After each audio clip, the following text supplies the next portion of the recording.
9:30. It's automatic. It's actually 2 o'clock. We have moved the show up a half hour. Awesemo.com, Pga Dfs strategy show, Pebble Beach Pro-Am. That's not even true either, though, because we don't have any celebrities.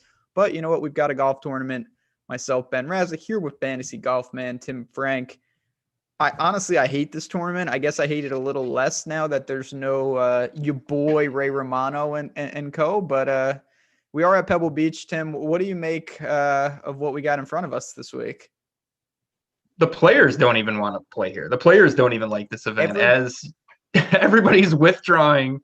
I think everybody hates this event, but we're degenerates, so we're going to try and win some money off of it. But somebody's got to win some money. Might as well be us. How many people? So I guess I set it at a pretty fair 0.5. We've got an hour here. How many people are going to withdraw during this show? Because I would go over a half. Yeah, for same. Sure. I think I would. Because we've been we've gotten hit with quite a few mid-show withdrawals. So yeah, I'll go over a half. Yeah, we had a Sam Burns one a couple weeks back. But before we go there, I do want to say Phoenix Open, which is one of my favorite tournaments, would have been my favorite tournament if Scotty Scheffler won. Then he didn't. Then he came in 7th, which is just dumb because I had top 5s on him. It was an interesting event. Sunday was weird. I know it was the Super Bowl, Tim, but it was just like you had so many guys, big names right there. And then you look up and Brooks just takes it. Yeah, it got wild there. Even James Hahn looked like he was gonna run away with it. I was sweating bullets due to a previous bet the week prior. Thank God he didn't win. But yeah, it was getting crazy. And then Brooks, of course, I would say out of the blue, but it's not really out of the blue because he's one of the best players in the world. But with bad form, poor stats in his first couple starts of the year. But I think it just goes to show, and it's something that I'm trying to focus on more. I didn't do it last week, but just the alphas, the guys that can win the event, even if they look like they aren't playing well, they're scuffling, I think just hold a lot more value. It just having a guy that is, like a Patrick Reed or even a Snedeker, guys like that can win events, I think is huge. And we saw it last week. We've seen it time and time again where early season, a miscut here, a miscut there, and it really dampens. Look at Brooks. Like so many people were scared and nervous, and these guys can turn it on. I do think that similar to course fit, we're starting to discover, which has always probably been there, that recent form is the same. Like if there's a guy who's a lesser known name and he's made 4 or 5 in a row, he's obviously found something, he's in form. It doesn't mean automatically go there. But if it's DJ or one of these guys and they miss a cut and they don't look good, I think overreacting is always what tends to happen. They can turn it on. These guys are winners. And when they get in the hunt, they tend to close at a much higher clip because they've been there a million times. So that's kind of the theme. I mean, we've seen some guys bounce back quickly, Kevin Na, and obviously Brooks last week. I don't really have much to say. That was a 132-man field. This is a full 156. This is a 2-course rotation. Let's get to it. Let's get into it. So we get Monterey gets the boot. Not that means much to anybody. I don't think anyone really cares. We've got Spyglass. We've got Pebble for 3 rounds, Tim. Oh, does that really change your approach? I mean, obviously there's no Saturday cut now. I guess that's a good thing. Yeah, I mean, not too much changing as far as the approach goes, removing one of the courses from the rotation, just like we saw at American Express. So we got, they're both sub 7,000 yard par 72. So really extremely short courses. In the past, they've been set up for the Pro-Am, set up easier. But, like we saw at American Express, I don't think it played all that different, being that they did not have amateurs there. So I expect it to play pretty easy. Pebble, the main defense is always the weather. So if the wind gets up, that could cause problems. But, I mean, you're just looking at 2, really short par 72s. Driving distance really doesn't matter too much, even though we've seen long guys like DJ win here.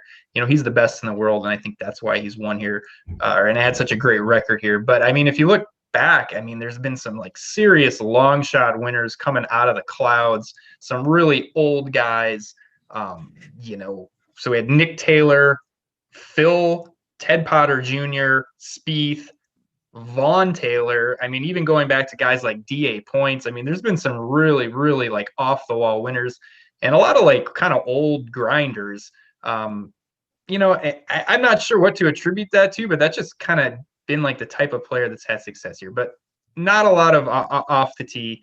And if wind gets up, maybe a little bit of around the green, but more so to me, approach game and making birdies.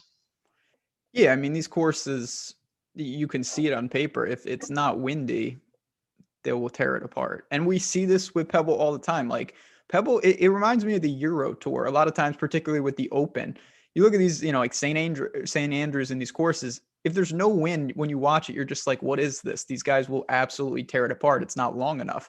Then when the wind gets going, it could be upwards of the hardest course out there because it's just impossible. Now, I think this week we'll probably find, like most, it'll fall in the middle somewhere. I think the weekend may be a little windier. But that is the defense. So it gives a lot of variance, and it gives a lot of variance to course history. Like there's some events in here, there's some years where these guys played in horrible conditions, other times much easier conditions.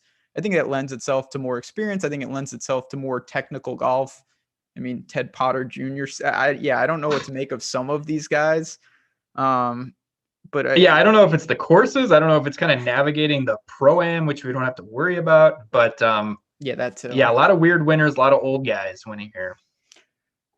And then we've got the other situation. I guess we can get right into it because there's not much to say. Like I said, 3 on Pebble, 1 on Spyglass. I'm not even going to worry about Spyglass. You got to be top 65. It's a normal event after 36 holes. But we've got, and I think this happened one other time already this year, and we're saying, oh, this never happens. But the pricing comes out and then DJ withdraws. So everything is messed up. Obviously, the betting markets were completely shook. But even for DFS, what do you make of that? Because Cantlay obviously would have been, 11-8, 11-9 if DJ had withdrawn before pricing dropped. Yeah, we saw it. Was it Rom? Was it at Torrey, I believe? But not to this extent. I mean, DJ was like 3.5 to 1. He was a favorite. I don't remember the last time we saw 3.5 to 1 on the PGA Tour. So with him withdrawing, it really puts some things in flux. And honestly, it removed a big decision point from the week. And I think it kind of, I don't know, took the air out of like game theory or, building lineups because he was going to be 40% owned or so. And it was really hard to make a good lineup. Like, this is a bad field. It was really just an interesting dynamic having like him being such a big favorite and then such a bad field. I think you're going to see a lot of balanced lineups now. Because below 7K is really ugly. People aren't going to want to go there. And then there's not really anybody to pay up for. So, from just like talking about the tournament game theory, building lineups, I would have liked to see him because I thought it was a really interesting decision point. I think now you're going to see a lot more balanced type of lineups. Yeah, I mean, the allure of, I think you would have seen a million people plug in DJ, plug in one more top guy, and just use 4 cheapies because there is legitimately 80 guys in like the 6. I mean, half the field is down there. The pricing is very awkward. When you look, you've got 1 in the 11s, 2 in the 10s, 8 or 9 in the 9s, maybe 10 in the 8s. That's like, I named 35 guys there, not even. So that means over 100 players are in the 7s and the 6s this week. That's a ton of names. That's a ton of flyers. With DJ being out now, what do you think? And like I said, there's only a couple guys to talk about in this 10K plus range. What do you think that does to Cantlay? I mean, to me, I think the ownership just gets spread out at the top, because none of these guys are. Cantlay is probably the closest borderline elite guy if you want to talk about like the DJ, JT, Ron, Rory types. But he's just not a guy that people get super excited about as jamming in, as the most expensive player in the field. So, I think you're just going to see that ownership kind of get spread out. I don't know. I don't think there's going to be like one really chalky option at the top now.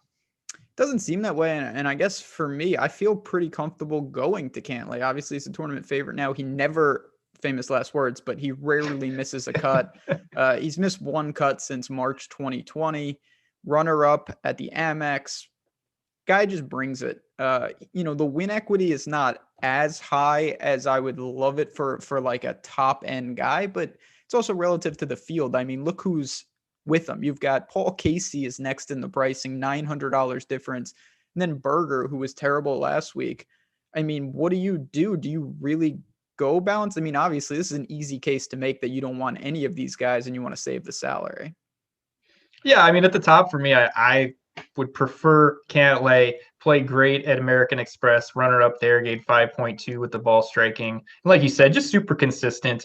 This just isn't, to me, I know Paul Casey's playing great, 12th, first on the European Tour the last 2 weeks, and then 8th at American Express. But I mean, 10-4 for Casey, being the second most expensive player in the field, that's just not a spot where I've typically gone after Paul Casey. Berger, I don't know what to say. I mean, he deserves to be priced up here. I think the course fit is good, although Poe greens might be a little bit of a concern, was bad last week. But, the body of work over the last year has been good. The short course, I think, fits him well. He's played well here, a 5th and a 10th. I see why he's priced there. I'm just not a fan long term. So for me, it'd be Cantlay of the guys above 10K. Yeah, I think Berger is fine. But Cantlay, the way I look at it, honestly, is that if Cantlay is the type of golfer in a very strong field, I mean, he's not going to be 11-3, but he'd be up there. Casey and Berger could be in the straight mid-range. They are forced to fill the vacuum, and that's just by a product of the field. And Cantlay, to an extent, is doing that, but to me, it's not the same. He would be up there with Rahm and Rory and DJ and Webb and all those guys. Berger and Casey could be down there with a couple missed cuts or a little off down there in the mid 8s, no doubt about it. So that's just a big time tag. I'll say this. Nobody, you want to talk about game theory, nobody is going to play, in my opinion, like 2 of these guys. And if you do think maybe one of them can win and soak up some win equity, obviously it's not the same, but you start with one of those, that type of lineup, you're going to be a lot different if you go like Casey Berger right off the top. Yeah, I agree with that. And that's kind of what not that I'm going to go that route, but I kind of thought like once DJ withdraws, like you said, nobody will be trying to jam in 2 of these guys. Yeah. So listen, in a field like this where we know, you just said, I don't know where they were, but I can tell you for certain that DA Points and Vaughn Taylor and Ted Potter Jr. probably were all in the 6s. And winners can come from anywhere in this event. So you got to keep that in mind. Let's go to the next range, though. DA Points might have been in the 5s. In the 5s. They may have made a special cat. Where's our boy Ken Duke? I feel like he should be good here, but he's probably fishing. All right. We got the 9K range. Will Z. He wasn't great last week, but he's still doing his thing. 9,900. Now here we go. We got Spieth at 97. Day at 95, Siwoo, Molinari, Ricky Burns, and Cam Davis. So again, look at the jumps. I mean, Spieth, one good tournament, and boom, he's right in the conversation. Will Z is there. Jason Day is still waiting, but he kind of fits the Brooks mold. We'll go there in a second. What do you make of the 9Ks? I like Zalatoris at 9,900. You said he wasn't great. He was T17 last week, but the ball striking again was good, plus 4.7. He was 7th at Farmers, plus 2.6. He's just been a stud since he's been playing full-time on, since the U.S. Open, where he was 5th. 6 of 8 starts, T17 or better. He leads the field in ball striking. Now the DJ's not in the field anymore this season, gaining 1.5 off the tee plus on approach. I mean, he's been consistent. He's been good. I like him at 9,900. Just, I don't know, big time talent. And we've kind of seen it. I was kind of taking a wait and see approach on him, but he's played well almost every time out. He strikes it really well. So I like him at 9,900. Boy. Coming into the week, I thought Molinari, things were turning up. I'm like, this might be a really good Molinari spot. I just don't know if I'm ready to go 9,300, and I think he'll be pretty popular at that. But he's played great. I don't know, kind of coming back from the hiatus that he was on. He was 8th at American Express, gained 3 strokes to ball striking, 10th at Farmers, gained 6.2, and those are both in only 3 measured rounds. So he's been striking it great. And you got to think Pebble or these courses fit fit his game because he's not the longest guy off the tee. Looks good on paper. I don't know at 9,300 though. I think a lot of ownership, maybe still a little bit overpriced. But yeah, I don't know. What do you think at the upper 9 range? Yeah, I got one more guy in the lower 9 range, but we'll save him for a little bit. Yeah, I don't even normally I would know where you're going, but all right. So Will Z is obviously interesting because he's just tee to green. He's pretty dominant right now. He's played in some weaker fields, and that's where he's really thrived. And then he stepped up in the last 2, and he's been good there against much stronger fields than this. I still don't know, like long term. I mean, we say this a lot with these guys. So to me, there's a lot of different scenarios. One, he could have a course type where long term he needs a longer track or a shorter track or something like that. Or it's starting to look more likely that it doesn't matter. He's one of these guys. He's so good that if he shows up and he brings his A game, he's going to be in the hunt. I do want to talk about Day. So another miscut at Waste Management. Not good. But you click in, he lost 5 strokes putting in 2 rounds. He's a world-class putter traditionally. It hasn't been the case lately. He was positive on the ball striking, plus 3.7. Loves Pebble Beach. Now, could you say that's because it's like a 6-hour round normally with celebrities? Maybe that is really a thing with him. I don't know, though. I mean, looking at Brooks and these guys, he does fit that mold of someone that if he gets it going, you can't tell me that he's not live to win the event.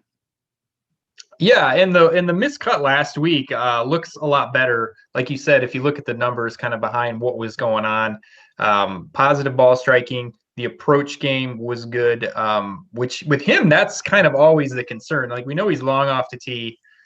We know that he's great on and around the green, but it's like the irons sometimes just go AWOL, and they were really good. Yeah, like you said, amazing course history, 4th, 2nd, 5th, 11th, 4th. I mean, that's literally in a row the last like 6 years. I think he's a good play. I don't think a ton of people will go there because they're just going to see him coming off of 2 missed cuts, 9,500, decent price, but it's not like he's, in the 8s. I don't mind him. I see the reasoning behind him. The approach game was good, and that's always the problem with him. And I love these guys that, struck it well in a missed cut because I think it throws a lot of people kind of off the scent. They just look at the missed cut. They're like, oh, he was bad last week. That was it. But really not the case with him. And it's a guy we know. Like, I know that Jason Day, again, putting is, we could talk about Ricky in a second, and he's in the same boat. Historically, these guys are great putters. Maybe they've lost something. I don't know. But Day has crushed here. He's crushed with the putter.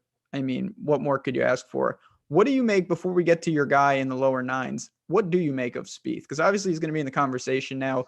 He was unbelievable on the approach. He did what he does around the green and putting. He was horrendous off the tee and got away with it. Pebble kind of fits that. But of course, this is not 1% owned Jordan Spieth at 7,600. Yeah, like you and I always say, you only get one shot with these guys, and not that anybody was playing him last week, but last week, was your shot. With him, it's a little different with these guys that have big time win equity at 9,700. It's not super expensive, but he did everything. I mean, it was vintage Spieth. I mean, awful off the tee, led the field and approach. Short game was great. And I think this is a great fit because off the tee is just not important this week. So if he plays like he did last week, he's probably going to win because it's a terrible field. You're taking a huge leap of faith, right? I mean, he's been bad for quite some time. And we're talking about over a year of not just bad results, but bad stats. There just really wasn't anything there. Now, he looked great last week, so I completely understand the price. I think the course fit is good. But you're just taking a pretty big leap of faith based off of one event. So, I don't know. I don't think I'm going there. I see the reasoning behind it. But again, he's going to be popular. He's a lot more expensive, and these are all things you kind of have to reconcile with. Because I mean, once these guys come out of the blue and have any glimmer of getting the game back, everything, the price skyrockets, the ownership skyrockets. It's wild. Everybody just piles on these guys. Yeah. It's like Brooks. The time to play Brooks was last week. Obviously, Yep. if he was in this field, it would be a whole different ballgame. And Spieth has shown flashes. He's definitely in play. There's no doubt about it. But the bar has changed. Last week it was make a cut. Can Jordan Spieth make a cut? He's 97. Like, that's not going to fly. And we've seen flashes before during this bad stretch of golf.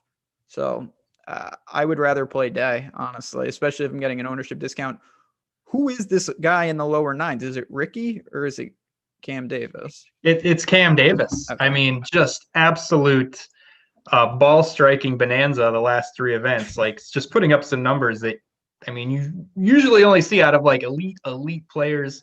Now, the finishes haven't been great, 32nd, 3rd, and 31st. But I mean, he gained 9.6 at Farmers. That's in 3 measured rounds.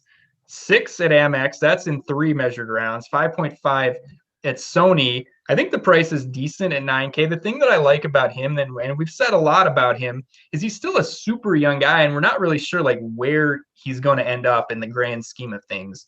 And I like that a lot better than paying $8,900 for Kevin Streelman, who, although a lot of things line up for him, it's like, you know what we're getting with Kevin Streelman. Cam Davis, we're not sure. I mean, he could be a top 20 player in the world at some point in his career, like a super young kid just kind of coming into his own, and the numbers are fantastic.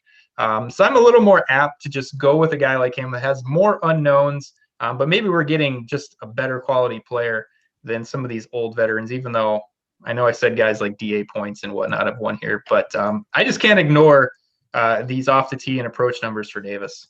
Yeah, they're also, just to speak to the other side of that, like DA points and Ted Potter have won, but you have to understand in this field, there's legitimately like 60 of them.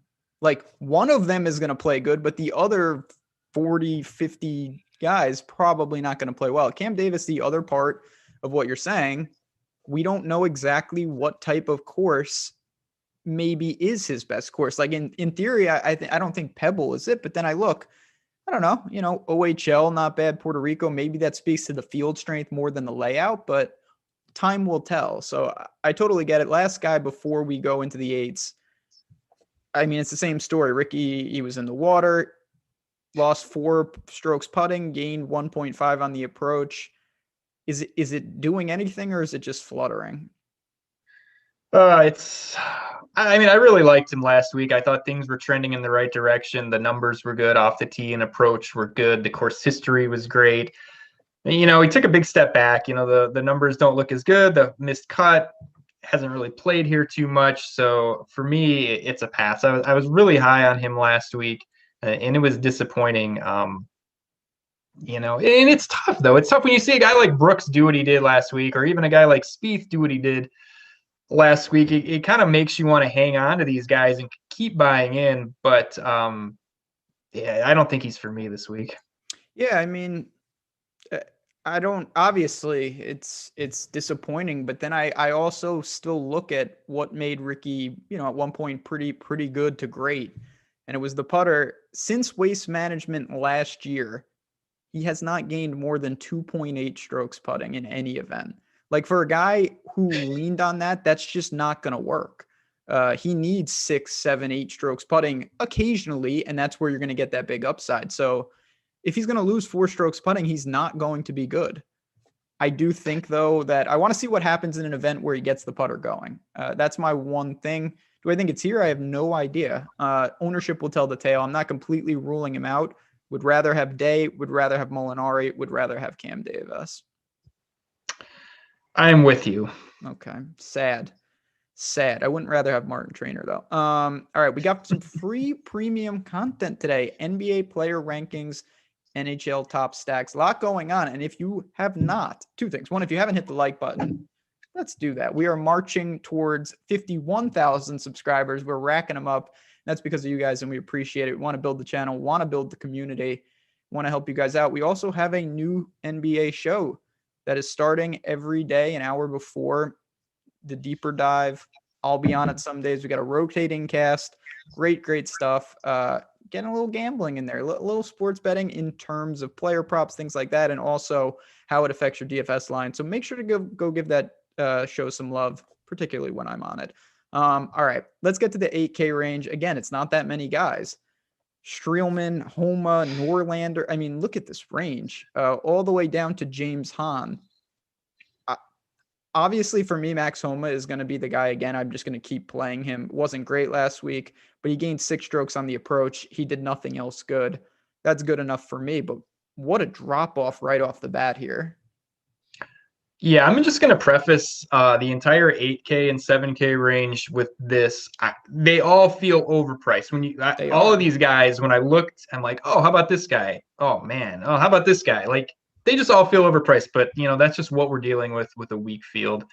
I mentioned Streelman. I don't love the guy. I just don't like the type of player that he is. I can see the rationale behind wanting to play him. He was good at Waste Management, 5.7 with the ball striking, 3.4 at Farmers, is top T7 or better the last three. Not my kind of guy, though. Norlander, boy, the name just sounds bad, but he's interesting to me. He's been striking it great. He was second at Farmers, gained 6.5. He was 12th at Amex. He gained 4.8, gained almost 4 strokes ball striking at Waste Management. Just one of those guys, feels a little bit overpriced.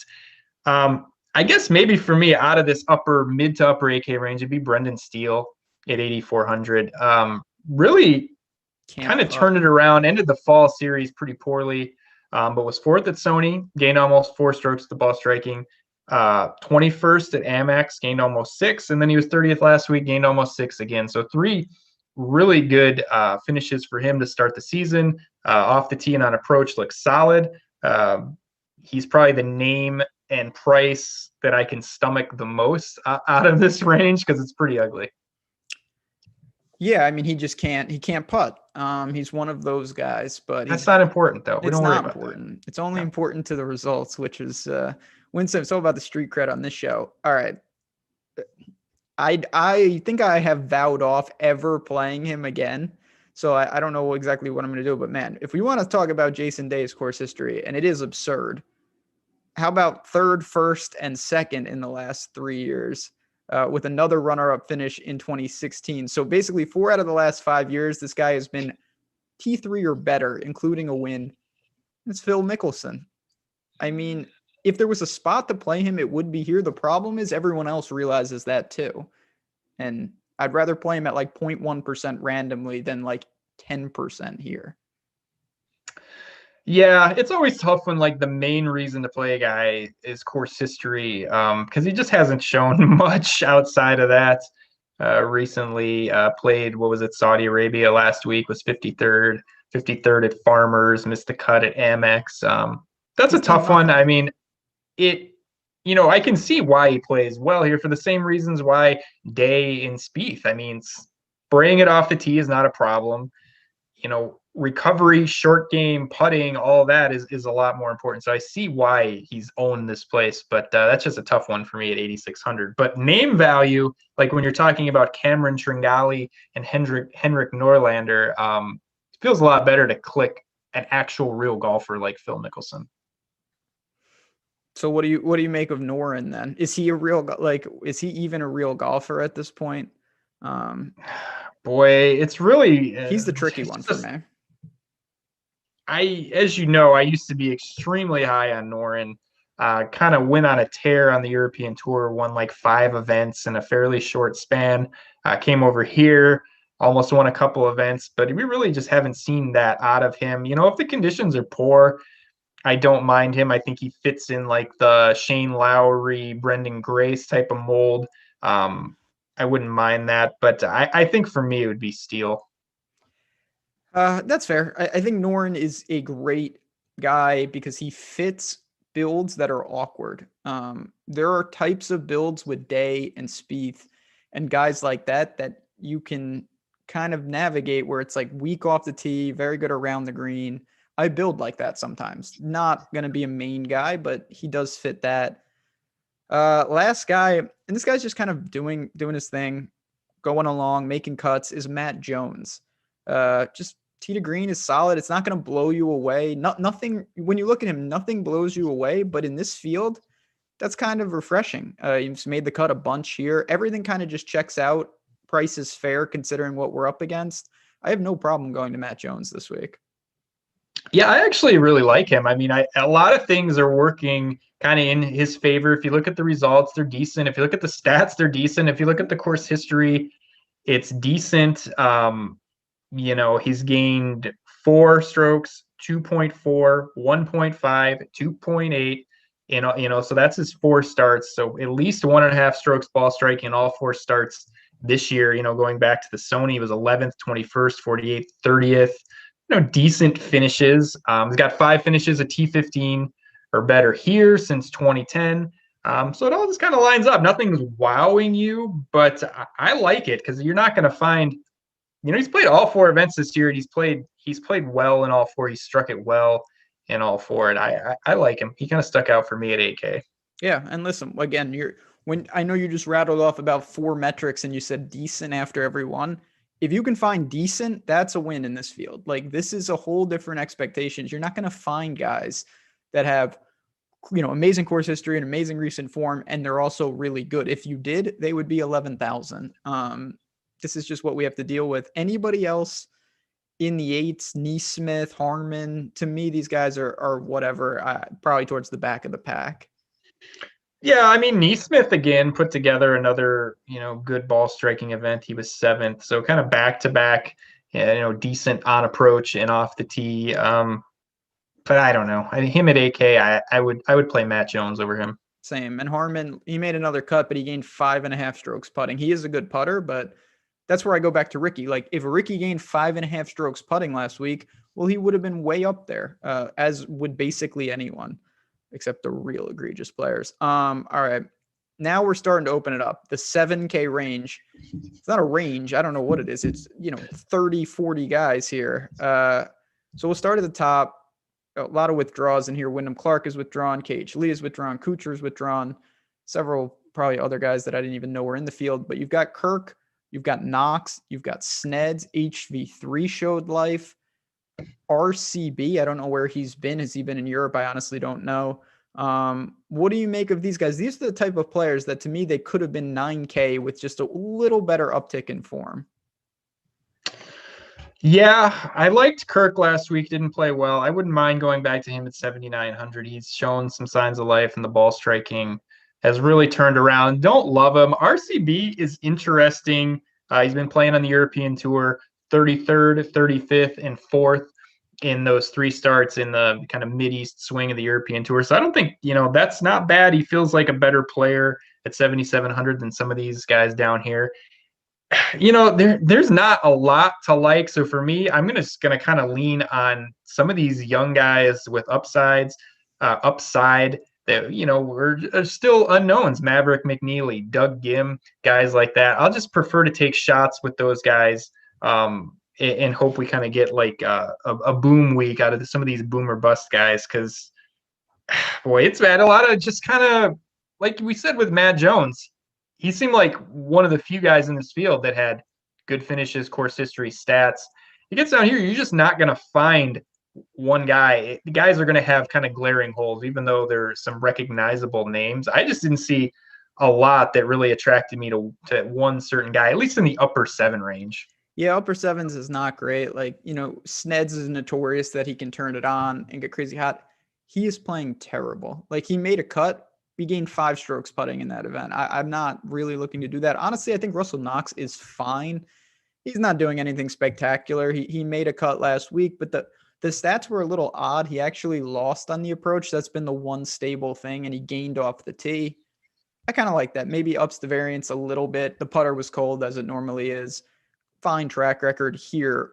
But I want to go a little lower. This is my first. I don't even know if you could call him a sleeper, because recommending anyone in these ranges is like kind of egregious. I like Scott Stallings. I think he's the type that fits what I want to do here. He's not going to get a lot of buzz. Good ball striking, plus 4.2 tee to green at Waste Management. He's got some history here. He was 3rd in 2019, 7th in 2018. And when I just think about his game, he's the type of player that I think could fit here, and he has in the past. Yeah, I don't mind Stallings at all. Played him in weekend golf. He was striking it well. Putted horrible, like he always does. But 2 out of his last 3, so he was 36th last week, gained 2.3. Miscut at Farmers, miscut at Amex, but the ball striking was really good, gained 3.6 in the one measured round that we had there. So he's been striking it well. I will go to Kyle Stanley, though, at 7,400. He's like one of the few guys I really, really like, where I don't feel like he's overpriced. again, he's, the same thing as Cam Davis, these other guys. Putter, been awful. Off the tee and on approach, though, very, very good.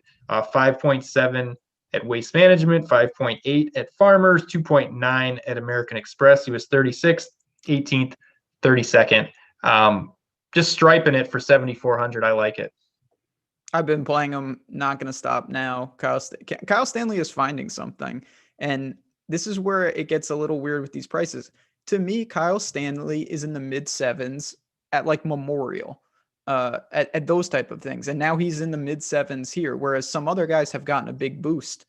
So to me, it's almost like just by holding steady, he actually feels he's one of the few guys to me that feels a little underpriced in this field. So I have to ask you, because this is your boy. He's just been so bad. Ryan Moore, or are you just going to wait till he makes a cut before you go there? He lost 8 strokes putting last week. That's insane.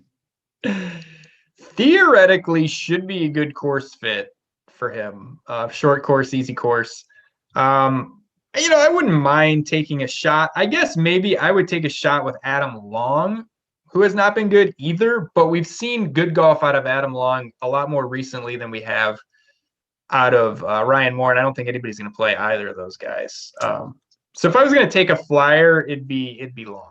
And it's funny you say that. So if I was going to take a flyer, it wouldn't be Long, but it wouldn't be Ryan Moore. I would actually go to Joel Dahman, who's, again, he's missed 3 cuts here, but it hasn't been egregious. He's another guy. Irons can get hot. I think this is a fine course for him. So if you're looking for a low percentage guy, I'd go to Dahman. Stanley firmly ahead of these guys. Andrew Putnam, I don't know if I can do that. He's another around the green and putting wizard. 7th at Waste Management. He gained 9.5 strokes with the short game. That's like Spieth level luck, but I don't know. I know you would never recommend him. He does not fit your style. Absolutely not. We don't want any short game specialists around here. We're working down. Is this a part of the show where you tell me that Brandon Grace is still good at golf? Please. No. That guy. Who do you got in the low sevens? You got Higgs, Tom Hoagie, Perez, Tom Lewis, Scott Piercy, Brunson Burgoon. Sure, why not? This is pretty bad. It's really bad. The Burgoon actually sticks out as a guy who's strung together two good ball striking performances. Hasn't gotten much out of the putter or the results. 42nd and 37th, but he was plus 5.2 at Farmers, plus 2.1 at American Express. I don't know. Don't love it, but stuck out to me as this range is like massive. Like you said, we've named like 20 guys, and we're not even close to the bottom here. But if we were looking for a guy like 7K, 7,100, he's one of the few guys that strung together a couple good events in a row. But I don't know. It's ugly. Yeah, I mean, this is where you have to start to separate what you're trying to get. Like Mark Hubbard, I've seen his name thrown around. I think if you're trying to get a made cut, he's probably one of the better. If you're looking for like top 10 equity, I would tend to go to more aggressive players. I don't know. Bronson Burgoon is just like, I've played him before and it hasn't worked. That's an evergreen statement. What about Piercy at 7,100? So again, he is like, to me, like Dahman. He fits what I think I want to do, but he's not playing well at all. And I don't really mind that, to be honest, because if he was, he would be very popular, and it's not going to change my long-term outlook on him. He's made the cut 4 straight years here. I don't mind that. I think he might even be my preferred target in the very low sevens. Like, would you rather have him or Sam Ryder? We're talking Piercy. I'd rather play Piercy. Yeah. Same Piercy or like Tom Lewis. Yeah, I'm not a big Tom Lewis guy, so yeah, it'd probably be Piercy. Yeah, I mean, who are there really big Tom Lewis guys out there? I don't. It's not me. I mean, Tom Lewis may be a nice fella, but I can never get him right. All right, we got a couple more, and then we'll get to the sixes. We'll bounce that out of here. Obviously, tomorrow night, me and Jason Rasa will dig into the depths to make the cut segment. You guys know the drill. We'll answer your questions talk lineup construction. Michael Thompson, I mean, he's coming off a miscut at Waste Management. He wasn't bad. He was good at Amex. Stats are a little all over. I tend to play him more in Florida. He's a big Bermuda guy. That's probably my biggest concern. Yeah, I would agree. He's like one of the Bermuda specialists. Yeah. Ooh, you know who we didn't talk about? And maybe he's fallen off a little. Yeah, he missed the cut at Farmers. I do think that if you're looking for a guy who's more of a coastal guy, that Kramer Hickok in theory fits that. He really excelled at Bermuda. He's Corrales, Bermuda again, those type of tracks. I'm not in love with it because when I play him, it's normally at like 6,200, not 7,300. But his name is someone I glossed over a little bit. Yeah, I mean, he had been playing very, very well. Miscut at Farmers, like you said, but I'm not sure that was the best course fit. He's not a long guy off the tee, so maybe this is a little bit of a better fit. Yeah, he's still trying to figure out like where he plays well. It doesn't make sense. He's a Texas guy though. I don't know how the coastal, like where the coastal thing comes in. But they're good with wind. That's actually very true. It's kind of like the Ryan Palmer thing. Yeah, Ryan Palmer, all those got Scheffler. All right, to sum up the sevens, because we mentioned a lot of guys, and Chad just mentioned Varner, who I think is fine. But for me, up top in the sevens, I think I'm going to go Knox. In the mid-range, it's going to be Stallings and Stanley. And in the lower range, it would be Scott Piercy. Stanley, to me, is my favorite play on the board. And the one guy that I really like, wow, he seems like a good play. It's like I don't feel like I'm overpaying at all with him. Feels like a great price, and that's hard to come by in this field. All right, I'm sorry to throw one more name out, but God, this guy, he's made 3 or 4 cuts this year, 5 of 6 dating back. Did you look at Bo Hoag? I did, but I didn't want you to laugh at me. Yeah, well, I mean, I didn't even know he was. That's not someone I play too often, but his ball striking is better than I thought it would be. No, it's been good, and for 7,300, decent. 36th last week. He gained 4.9. He was 18th at Farmers, right around even with the ball striking. He was 16th at American Express, gained 2.1.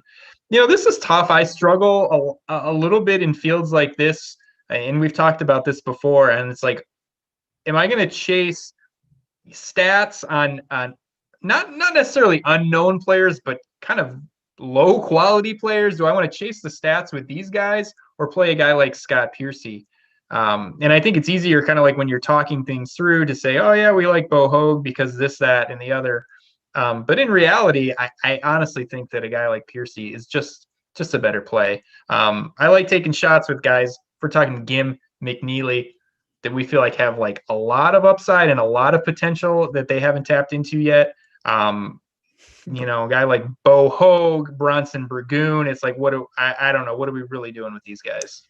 Yeah, I mean, I couldn't pick Bo Hoag out of a lineup of 2. I do like that he only has 6 letters in his full name. I respect that. I don't think that's, again, listen, can you put him in the pool? Absolutely. You just need to leverage it properly. That is why Alex's tools, whether it's projections or ownership, if Bo Hoag is 3% owned in fields, you could take 12%, you get 4x. Wow, great leverage.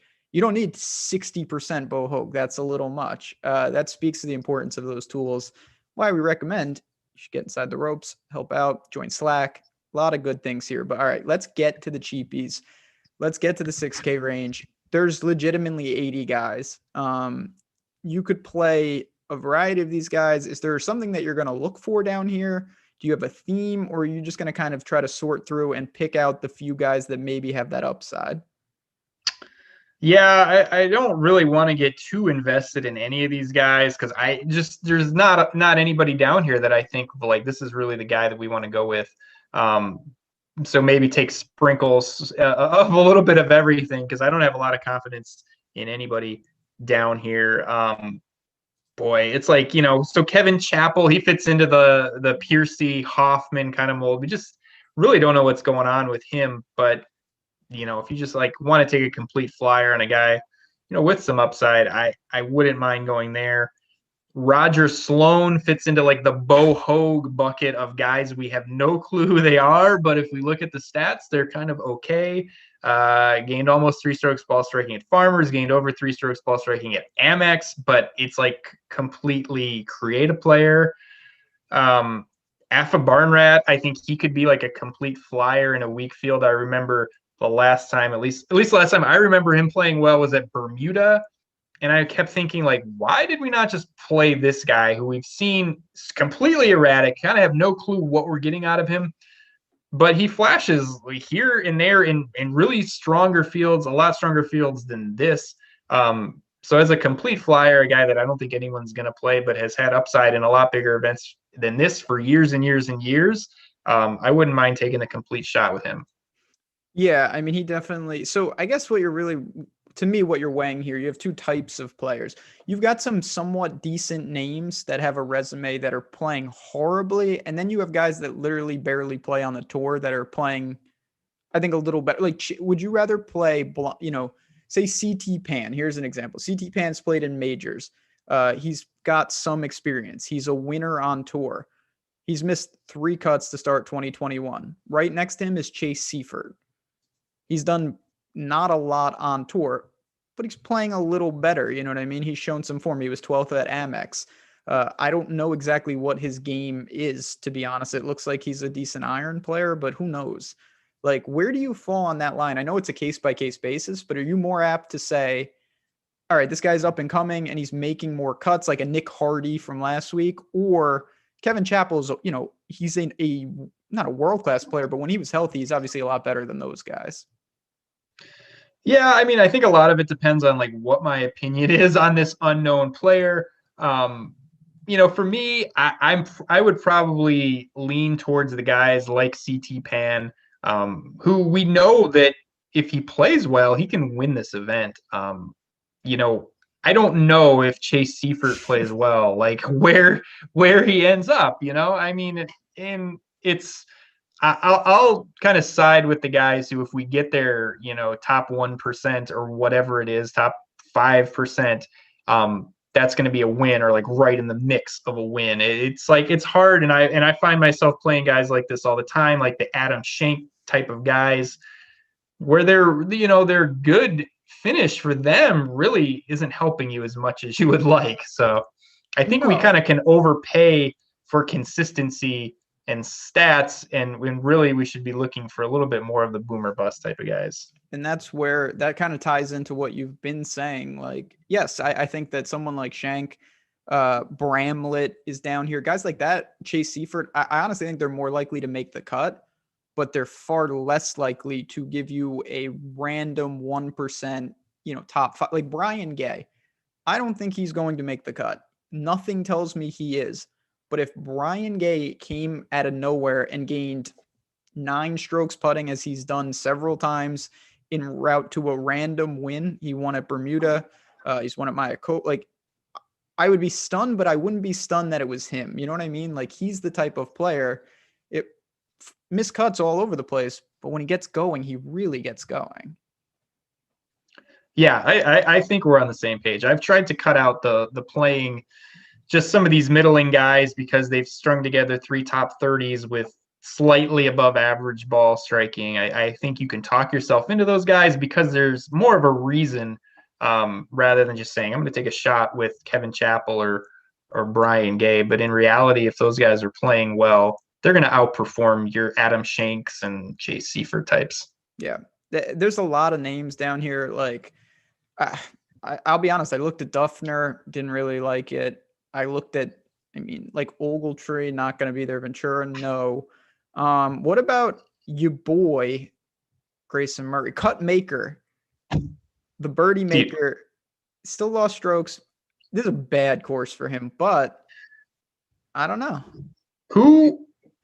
How bad could it be? He was 8th here in 2018. Yeah, but he was actually good back then. He's also priced with some absolute monsters. He's with Uline and Ben Martin. I saw Uline. Uline really, boy, he's calling me down there. I don't hate it. I really Uline. the fact that his dad is rich, I think, is hurting his golf game because there's no hunger there to get better. It's like when your dad owns Titleist or whatever. It's like, well, I don't care if I'm good at golf or not. It's like I'm rich already. His That was dad a owns tangent. Titleist? I didn't know that. Oh, yeah, it doesn't own Titleist, but it's like I don't know what. So you pair him with Maverick. Like you go for super rich parents. The trust fund kids. Yeah. Look, you're making fun of Grayson Murray, but I am. Yeah. We're early. We're real early on him. He's been playing better. I mean, 4 plus 4.2 last week. Made the cut at Farmers right around even. Like I said, he missed the cut at Amex, but the one round was really good, plus 4.3. I mean, this guy's been all over the place in his career, but I mean, he's got talent. I mean, I think there is something there. And at 6,500, at least a guy that's kind of trending in the right direction. The course fit, like you said, isn't great, but he was 8th here. But over his years, he has shown some flashes, and I think he's trending up. And the price is still at 6,500 in this field is too low. So I don't mind him at all. I mean, you're not going to find that much down here. You're either taking a complete flyer, or someone who's just been playing straight bad. I guess for me, it's just a fine line of, you've talked about this a lot. What are you paying down for, up for, I should say. Like, you don't need anyone, but I do like Cantlay, so maybe I do mix it up and try to do that. I'm not going to rule Uline out, though. I'm going to dig into, the problem is we haven't seen him. I think he fits this course fine, though. I'm a long-term Uline fan. He was a super amateur. Has not worked out, and I can't really spin it any better. Michael Kim, normally that would be a joke. He actually is playing, dare I say, better. Plus 4 ball striking. I was astounded when I saw that. Absolutely shocked. Aaron Badley is like a wizard around the greens, but he does nothing off the tee. Listen, we could throw name after name out down here. I think you really want to build and then see where you're at. And if you're in a jam, you have 3 or 4 guys down here that make a little sense. And depending on your lineup, they'll probably make more or less sense. So final thoughts here, Tim. We're going to bounce it out of here because coming up next, we got shows on shows on shows. The NHL show from 3 to 4. We got Jake Curry. We got Josh Harris getting you everything. I watched the Rangers last night. Horrendous. Team can't score. I'm sure Tim is getting ready for his wild or whatever else goes on there. You